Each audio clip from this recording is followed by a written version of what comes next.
morning everyone. I am Ishika. We are from healthcare student from plus 2 class. Today me and my team standing here to represent our role play on asthma. तो हमें पता है asthma होता है। Asthma एक chronic lung disease है जिसमें जो हमारे ब्रोंक्यूल्स होते हैं वो इन्फ्लामेट हो जाती है, मीन्स उसमें सूजन आ जाती है जिसकी वजह से एयरवे में प्रॉब्लम आती है। तो आइए हम आपको चार्ट के माध्यम से बताते हैं कि इसके प्रिवेंशन क्या होते हैं और ये होता किस वजह से है। तो यहाँ हमारा चार्ट है। सबसे पहले इसमें है कॉजेज, अस्थमा होता किस वजह से है। फर्स्ट ऑफ ऑल स्मोकिंग की वजह से अस्थमा होता है। सेकेंड है एयर पोल्यूशन, एक्स्ट्रा पोल्यूशन की वजह से भी। फिर जो फूड्स होते हैं, पैक्ड फूड होते हैं और जो इधर उधर कूड़ा कचरा पड़ा होता है जिसकी वजह से पोल्यूशन फैलता है। नेक्स्ट है इसमें रेस्पिरेटरी इन्फेक्शन, जैसे हमारे ब्रोंक्यूल्स या फिर रेस्पिरेटरी ट्रैक्ट में कोई इन्फेक्शन हो जाए उसकी वजह से। नेक्स्ट यहाँ पे डस्ट जैसे धूल उड़ रही हो कहीं पे भी, जस्ट लाइक गाड़ियाँ चल रही हो, पॉल्यूशन हो रहा हो, उसकी वजह से भी अस्थमा होता है। यहाँ पे आगे हमारे प्रिवेंशन की, अस्थमा की प्रिवेंशन क्या क्या है। सबसे पहले तो जिस पीपल को अस्थमा होता है उन लोगों को स्मोक नहीं करना चाहिए। नेक्स्ट है इसमें कि उनको फ्लावर्स जैसे जिस फ्लावर से एलर्जी हो रही हो उसे वो अवॉइड करें। नेक्स्ट है हेल्दी डाइट खाएं, उनकी मील हेल्दी होनी चाहिए। अनहेल्दी मील की वजह से उनको ये प्रॉब्लम्स और बढ़ सकती हैं। नेक्स्ट है इसमें उनको फ्रेश एयर में वॉक करना चाहिए, जैसे हवा जहाँ पे फ्रेश हो, लाइक गार्डन्स, और अगर वो उनको धुएं में नहीं जाना चाहिए। नेक्स्ट है इसमें उनका जो बॉडी पोस्चर होना चाहिए वो करेक्ट पोस्चर होना चाहिए। आइए अब आपको हम रोल प्ले के माध्यम से समझाते हैं कि अस्थमा कैसे होता है, उसके सिम्टम्स क्या क्या होते हैं, उसे होने से पहले पेशेंट को क्या क्या सिम्टम्स आते हैं क्या नहीं आते।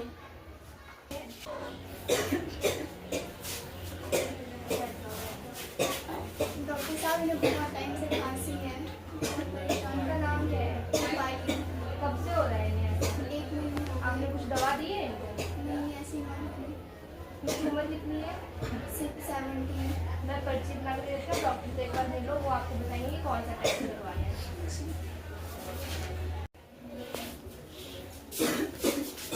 आइए बैठिए। क्या हुआ है? ये ना 1-2 महीने से बहुत ज़्यादा खांसी हो रही है। डॉक्टर साहब, मैं खांसी से बहुत ज़्यादा ही परेशान हो गई हूँ और मुझे सांस लेने में भी प्रॉब्लम हो रही है, इससे मैं बहुत ज़्यादा परेशान हो गई हूँ और ये मुझे 1-2 महीने से हो रहा है। आपने मास्क क्यों नहीं लगाया फिर? मास्क क्या होता है वो तो मैं जानती ही नहीं हूँ डॉक्टर साहब।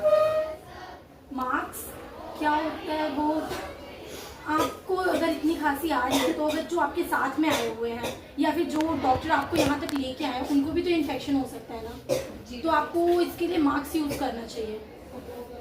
अच्छा, आपने पहले कोई दवाई की थी इसके लिए? वो तो मुझे पता ही नहीं है, मैंने घर की दवा दारू की थी।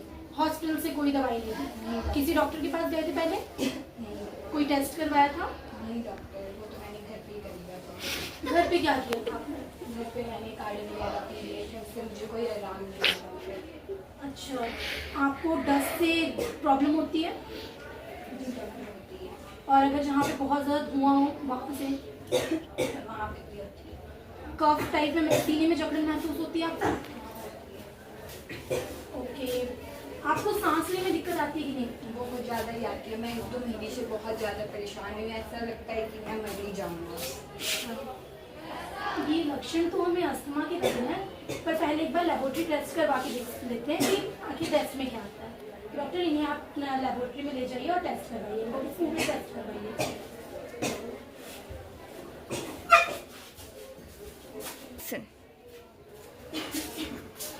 हाँ जी डॉक्टर, क्या है इनकी रिपोर्ट? इनकी रिपोर्ट ना पॉजिटिव आई है आपकी।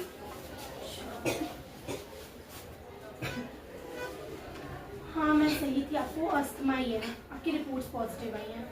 मैं आपको इसके लिए कुछ दवाइयाँ लिख दूँगी, आप वो खा लीजिएगा, फिर इससे फर्क तो पड़ जाता है। मैं देखते हैं। अच्छा हाँ, और आप ये लीजिए आपकी दवाइयाँ। और हाँ, आपको ना हेल्दी डाइट लेनी है, आपको अनहेल्दी फूड नहीं खाना है, आपको धुएं वाली जगह पे भी नहीं जाना है, स्मोकिंग बिल्कुल नहीं करनी है और अनहेल्दी डाइट, कोल्ड ड्रिंक्स वगैरह बिल्कुल नहीं पीनी है इसमें। फ्रेश एयर में आप हो सके तो एक्सरसाइज कीजिए, फ्रेश एयर में वॉक कीजिए, ये आपके हेल्थ के लिए काफ़ी इफेक्टिव रहेगा। और हमेशा आप मास्क लगा के रखिएगा, इवनली मास्क हर टाइम लगा के रखिए और एक अलग रूम में रहिए जिससे और किसी को ये प्रॉब्लम ना हो, क्योंकि खांसी का इन्फेक्शन है तो जल्दी फैलने में बहुत ज़्यादा लगता है। और आपको दवाइयाँ अपनी टाइम से लेनी है, नहीं तो आपका अस्थमा और ज़्यादा सीवियर कंडीशन हो सकता है। नेक्स्ट की आपको जो नेबुलाइजर यहाँ पे मैंने इसमें दवाई लिखी हुई है, एक पंप ही है जिससे ना वो सीधे आपके लंग्स तक दवाइयों को पहुँचाता है और ब्रोंक्यूल्स को डायलेट कर देता है। वो आपको हमेशा अपने साथ रखना है, आपको नेबुलाइजर कभी नहीं छोड़ना है। रीज़न कि अगर आपको पहली बात तो पॉल्यूशन वाली प्लेसेस में जाना नहीं है, अगर आप वहाँ पे जाते हो तो आपको नेबुलाइजर बहुत ज़्यादा हेल्प करेगा, क्योंकि इसमें सांस लेने में दिक्कत आती है, तो नेबुलाइजर हमेशा आपके साथ रहना चाहिए। ठीक है, आप ये दवाइयाँ मेडिकल स्टोर से ले लीजिए, हमारे डॉक्टर आपको हमारे हॉस्पिटल का मेडिकल स्टोर दिखा देंगे। डॉक्टर ने प्लीज़ डायरेक्टली बोलिए। डॉक्टर मुझे खाने में क्या क्या खाना चाहिए? पहली चीज़ तो आपको हेल्दी डाइट लेनी है। हेल्दी डाइट में ग्रीन वेजिटेबल्स आ गई और ज़्यादा मसाले वाली चीज़ें नहीं खानी, जैसे कि सब्जियां खा लेते हैं लोग, काफ़ी मसाले वाली खाने लगते हैं, वो नहीं खानी आपको। आपको हेल्दी मील लेनी है। हेल्दी में आप पालक खा सकते हैं, पालक काफ़ी हेल्दी होता है, और गोभी हो गया। आपको जैसे हरी सब्जियां जो भी होती हैं वो आपको खानी है। आलू जितना हो सके आप उसको अवॉइड कीजिए, और ज़्यादा तेल मसाले वाला खाना भी नहीं खाना है।